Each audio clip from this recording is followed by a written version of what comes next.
اور اب کچھ بات کریں گے غزہ کی صورتحال کی تو اسرائیلی بمباری میں گزشتہ 24 گھنٹوں کے دوران 79 مزید فلسطینی شہید ہو چکے ہیں۔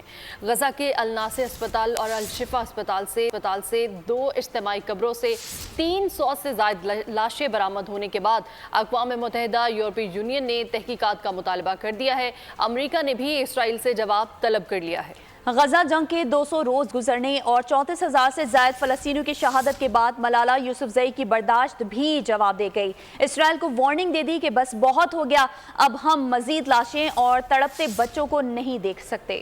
غزہ میں اجتماعی قبروں کی دریافت پر اقوام متحدہ کا آزاد تحقیقات کا مطالبہ۔ لاشوں میں خواتین، بزرگ افراد اور مریض بھی شامل ہیں، جن میں سے صرف چند کی شناخت ہو سکی ہے۔ اقوام متحدہ کے انسانی حقوق کے سربراہ نے اسرائیل سے تحقیقات کا مطالبہ کیا ہے، جبکہ وائٹ ہاؤس کے قومی سلامتی کے مشیر جیک سلیوان نے بھی تحقیقات کا مطالبہ کیا ہے۔ ملالہ یوسفزئی نے کہا ہے کہ ہم مزید لاشیں، اسکولوں پر بمباری اور بھوک سے تڑپتے بچوں کو نہیں دیکھ سکتے۔ غزہ میں جنگ بندی فوری اور انتہائی ضروری ہے۔ اسرائیلی بمباری میں گزشتہ 24 گھنٹوں کے دوران 79 مزید فلسطینی شہید اور 86 زخمی ہو گئے۔ امریکی سینٹ نے اسرائیل کے لیے $26 ارب امدادی پیکج کی منظوری دے دی۔ سبسکرائب کریں اور بیل دبائیں تاکہ کوئی خبر رہ نہ جائے۔